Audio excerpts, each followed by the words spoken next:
आदरणीय महामहिम आचार्य देवव्रत जी साहेब, आपले महाराष्ट्राचे राज्यपाल आणि त्याचबरोबर जे आज उत्सव मूर्ती आहेत ते मुख्यमंत्री देवेंद्र फडणवीस जी, सभापती विधान परिषद राम शिंदे जी, अध्यक्ष विधानसभा राहुल नार्वेकर जी, नीलमताई गोरे, अण्णा बनसोडे जी, चंद्रकांत दादा, सर्व मान्यवर आणि समोर उपस्थित मंत्रिमंडळातील सर्व सहकारी, सर्व आमदार बांधव भगिनींनो, खरं म्हणजे भारतीय संविधानाची गौरवशाली अमृत महोत्सवी वाटचाल या पुस्तकाच्या प्रकाशन सोहळ्यासाठी आपण आज या ठिकाणी सगळे जमलो आहोत आणि राज्याचे लोकप्रिय मुख्यमंत्री देवेंद्र फडणवीस जी यांच्या अत्यंत अभ्यासपूर्ण भाषणाचे हे पुस्तक आहे आणि खऱ्या अर्थाने अतिशय अभ्यासपूर्ण भाषण त्यांनी केलं आणि संविधान अगदी सोप्या भाषेमध्ये, सरळ भाषेमध्ये सर्वसामान्य माणसापर्यंत पोहोचेल त्याचा अर्थ, त्याचा सार याचा प्रयत्न या पुस्तकामध्ये केलेला आहे आणि म्हणून मी देवेंद्रजींचं मनापासून अभिनंदन करतो आणि त्यांना खूप खूप शुभेच्छा देतो। आपल्या महाराष्ट्र विधानमंडळाची वाटचाल दैदिप्यमान आहे। इथल्या विद्वत्तापूर्ण चर्चेचं विचार वैभव अनेक मान्यवरांनी जपलेला आहे आणि वृद्धिंगत देखील केला आहे आणि मार्चमध्ये झालेल्या अधिवेशनात भारताच्या संविधानाची गौरवशाली अमृत महोत्सवी वाटचाल या विषयावर दोन्ही सभागृहांमध्ये चर्चा झाली आणि सर्व पक्षीय सदस्यांनी आपापल्या परीने अभ्यासपूर्ण भाषणही केली आणि देवेंद्रजींनी त्यावेळी केलेले भाषण हे संपूर्ण चर्चेचा कळसाध्याय ठरलं असं म्हटलं तर वावगं ठरणार नाही आणि म्हणून आज त्याच भाषणाचं पुस्तक रूपात प्रकाशन होतंय ही आपल्या सगळ्यांच्या दृष्टीने आनंदाची आणि अभिमानाची बाब आहे। संविधानावरच अभ्यासपूर्ण भाषण देवेंद्रजींनी केलंय, ते सोप्या भाषेमध्ये मगाशी मी म्हटलं ते सांगितलं आणि स्वातंत्र्याच्या अमृत काळातलं हे खऱ्या अर्थाने अमृतच आहे असं म्हटलं तरी वावगं ठरणार नाही आणि भारतरत्न महामानव डॉक्टर बाबासाहेब आंबेडकरांनी या देशाची लोकशाही बळकट करण्यासाठी आपल्याला संविधान दिलं। इतर अनेक देशांकडे संविधान आहेत, घटना आहेत, पण त्यांचं संविधान हे आर्थिक आणि प्रशासकीय चौकटीचा विचार जास्त करणारं आहे, परंतु भारताचं एकमेव संविधान असं आहे जे समाजाचा सर्वांगीण विचार करतं आणि म्हणून बाबासाहेबांनी आपल्याला एक राष्ट्रीय समाज ग्रंथच दिला आहे। या समाज ग्रंथाचं उत्तम विवेचन देवेंद्रजींनी केलं आहे। त्यांच्या या अभ्यासू वृत्तीचं आम्हाला सगळ्यांना, उभ्या महाराष्ट्राला कौतुक वाटतं, आदर वाटतो आणि अभिमान देखील वाटतोय। देवेंद्रजींचा कायद्याचा दांडगा अभ्यास आहे, ते निष्णात वकील आहेत, मगाशी अध्यक्षांनी सांगितलं, अध्यक्ष देखील एक चांगले वकील आहेत आणि सभागृहामध्ये कुठल्याही प्रसंगाला ते अतिशय हातोटीने, कौशल्याने हाताळतात आणि म्हणून देवेंद्रजी वकील आहेत, अर्थशास्त्रातही ते तरबेज आहेत, प्रशासनावर देखील त्यांची पकड आहे, लोकप्रिय आणि कार्यक्षम मुख्यमंत्री म्हणून त्यांनी लौकिक देखील कमवलेला आहे। मला वाटतं संविधान समजावून घेणारा आणि दुसऱ्याला समजेल अशा भाषेमध्ये या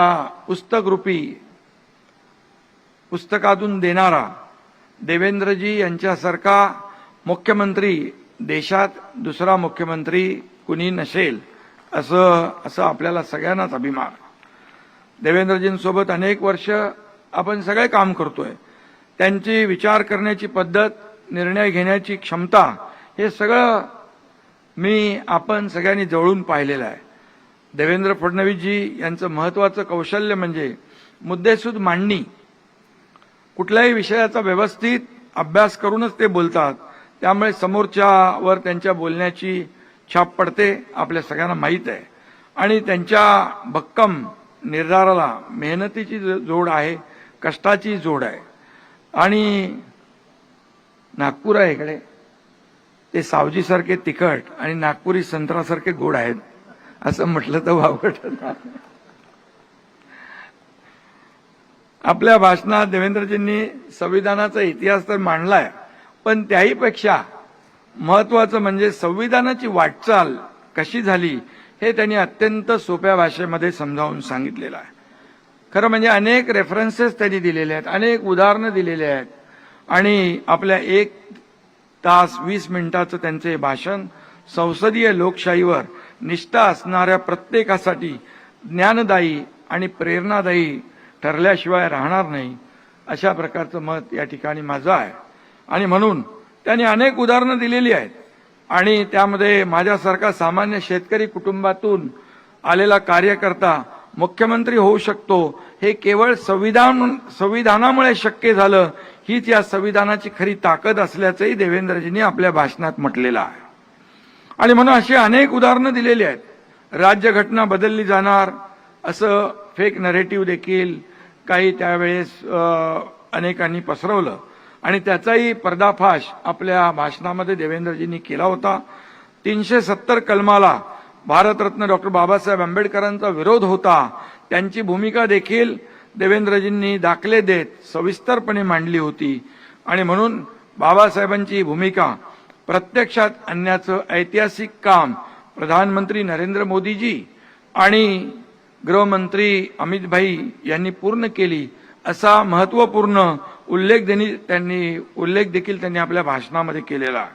आणि म्हणून मला देखील अभिमान आहे, आमच्या हिंदुहृदय सम्राट बाळासाहेब ठाकरेंचं देखील ते स्वप्न होतं आणि ते देखील स्वप्न पूर्ण झालं. आणि म्हणून भारतरत्न बाबासाहेब आणि त्यांची भूमिका पुढे नेणारे आणि बाळासाहेबांचं स्वप्न साकार करणारे देशाचे लोकप्रिय प्रधानमंत्री नरेंद्र मोदीजी आणि कणखर गृहमंत्री अमित भाईंचा देखील अभिमान आपल्याला सगळ्यांनाच आहे, त्याचाही उल्लेख त्यांनी केला आहे. देवेंद्रजी स्वतः मी मगाशी म्हणालो वकील आहेत, त्यामुळे अचूक युक्तिवाद करण्यात त्यांचा हात कोणी धरू शकत नाही. अनेक विषयांची माहिती आणि आकडेवारी त्यांना तोंडपाठ असते. देवेंद्रजी विधिमंडळात आक्रमक भाषणं देखील करतात. विरोधी पक्षात होते त्यावेळी केली. कधीतरी जेव्हा समोरून काही चुकीच्या पद्धतीने आरोप प्रत्यारोप होतात त्याही वेळी आपण त्यांचा आक्रमकपणा पाहिलेला आहे. परंतु देवेंद्रजींच्या उत्तरानंतर सभागृहातलं वातावरण देखील पूर्णपणे बदलून जातं, हे सत्ताधारी पक्ष आणि विरोधी पक्ष दोघांनी पाहिलेलं आहे. आणि म्हणून विरोधकांचे हल्ले परतावून लावताना आक्रमकता तर पाहिजे, पण संयम असेल तर त्याचा परिणाम अधिक होतो, हे देखील देवेंद्रजींनी अनेक वेळा सभागृहामध्ये दाखवून दिलेलं आहे. आणि म्हणून एखादी अप्रिय गोष्ट असली तरी सुद्धा ती सांगायला देखील त्यांनी धाडस दाखवलेलं आहे. पण देवेंद्रजींनी कोणावरही वैयक्तिक टीका टिप्पणी केली नाही, याचे साक्षीदार आपण सगळे आहोत. जी टीका केली ती मुद्देसूद पूर्ण माहिती घेऊन आणि संयमाने केलेली आहे. हसत खेळत विरोधकांना चितपट करण्याची क्षमता त्यांच्याकडे आहे, ती त्यांनी अनेक वेळा दाखवलेली आहे. टीका, ट्रोलिंग, टेन्शन, टोमणे सहन करण्याची त्यांची क्षमता अफाट आहे.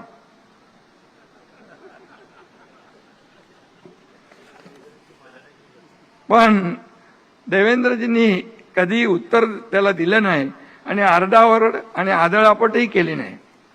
ज्यांना उत्तर द्यायचं असेल त्यांना ते बरोबर उत्तर देतात. अंगावर आलेल्या विरोधकांचा करेक्ट कार्यक्रमही ते करतात आणि त्यामुळे गमतीचा भाग आहे. आणि खरं म्हणजे मी सांगेन, देवेंद्रजी आपका दिल भी जगह पर, दिमाग भी ठिकाने पर, दोस्त भी अपनी जगह और दुश्मन भी निशाने पर, अशा प्रकारचं काम तुम्ही करता. एकाच वेळी तुम्ही काय काय करू शकता हे तुम्ही दाखवलेलं आहे. हे काही लोकांना कळलंय, काही लोकांना कळलेलं नाही.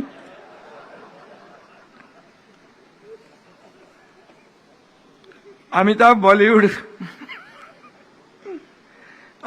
बॉलिवूड मधला बिग बी असेल तर देवेंद्रजी या सभागृहातले बिग डी आहेत. डी म्हणजे वेगळा अर्थ काढू नका. हा डी म्हणजे डिवोशनचा आहे, हा डेडिकेशनचा आहे, हा डिटर्मिनेशनचा आहे, हा डिसिप्लिनचा आहे आणि हा डी डेअरिंगचा पण आहे.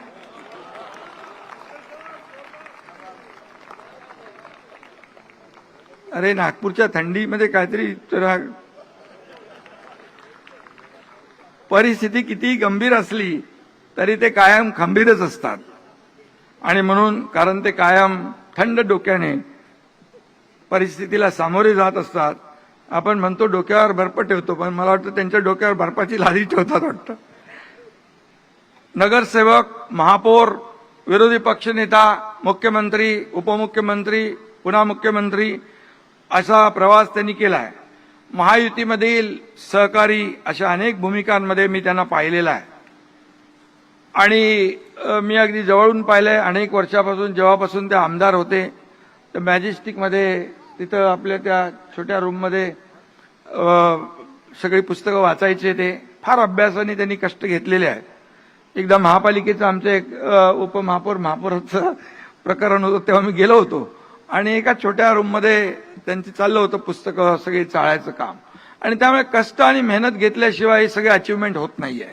आणि म्हणून मी एवढंच सांगतो की अनेक प्रसंग त्यांच्या जीवनामध्ये आले. कर्करोगाने वडिलांच्या निधनानंतर नागपुरात कॅन्सर हॉस्पिटल उभारून कॅन्सरच्या रुग्णांना मायेचा आधार देणारा हळवा माणूसही त्यांच्यामध्ये मी पाहिलेला आहे, आपणही पाहिलेला आहे. 2022 साली जेव्हा आम्ही निर्णायक पाऊल उचलायचं ठरवलं तेव्हा खंबीर पाठिंबा देणारा त्यांच्यातला एक सच्चा दोस्तही मी पाहिलेला आहे. आणि त्यावेळेस अनेकदा ते मला हुडी घालून भेटायला यायचे, परंतु त्यांच्या या हुडीने विरोधकांना हुडहुडी भरली होती. विजयराव, तुम्हाला नाही बोलत मी, परंतु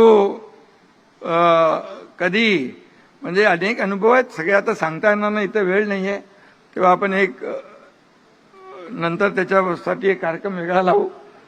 अनेक गोष्टी आहेत, अनेक थोड्याशा माहीत आहेत आपल्याला, बऱ्याचशा माहीत नाहीत. त्यामुळे आणि म्हणून त्यांनी नेहमी दाखवून दिलेलं आहे, यारो का हो मैं यार, दुश्मनों का दुश्मन, हे त्यांनी अनेकदा दाखवलंय. कारण आमचा त्यावेळचा लढा जो आहे तो विचारांसाठी होता. जनमताचा आदर न राखणाऱ्या आणि लोकशाहीच्या विरोधामध्ये, किंबहुना बाळासाहेबांचे विचार त्यावेळेस जे काही पायदळी तुडवण्याचं काम झालं त्याच्या विरोधामध्ये आमचा तो लढा होता. आणि त्यावेळेस देवेंद्रजी आणि आम्ही त्या वेळेस जे काही केलं आपल्याला माहित आहे, मी त्याच्यामध्ये जात नाही. परंतु महाराष्ट्रातल्या सर्वसामान्य लोकांना जे सरकार पाहिजे महायुतीचं ते आम्ही आणलं, याचा देखील मला अभिमान आहे. आणि त्यावेळेस देवेंद्रजी देखील सगळं सांगता येणार नाही, तेच म्हणतात सांगू नका.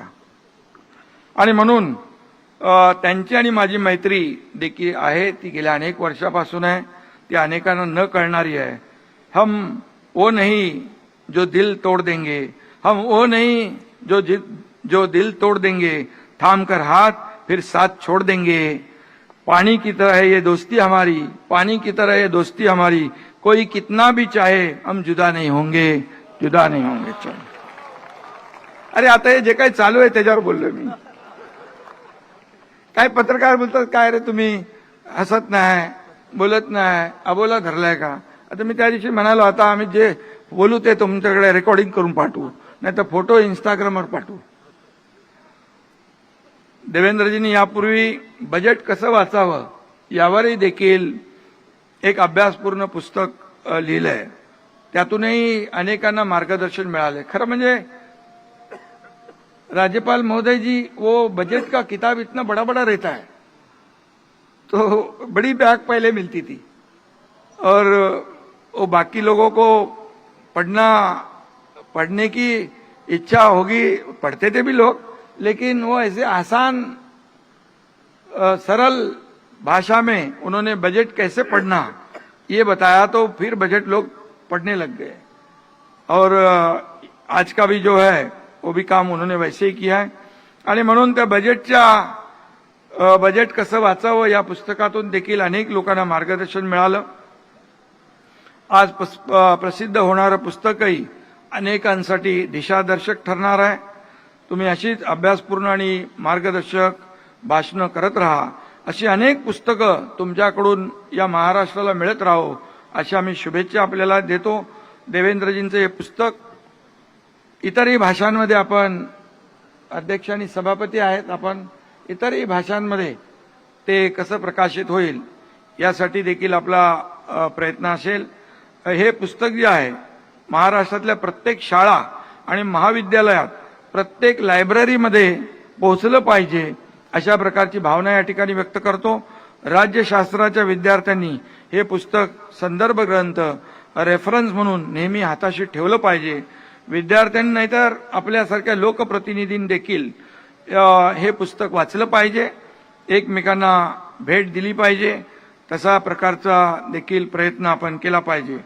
लाल चोपडी दाखवून संविधान खतरे में अशा आरोळ्या देत काही जण देश परदेशात देखील फेक नॅरेटिव्ह पसरवतात। ते मला वाटतं आपण हे मगाशी आपली चर्चा झाली, हे लोकसभेच्या पूर्वी हे पुस्तक प्रकाशित व्हायला पाहिजे होतं, लोकसभेच्या अगोदर।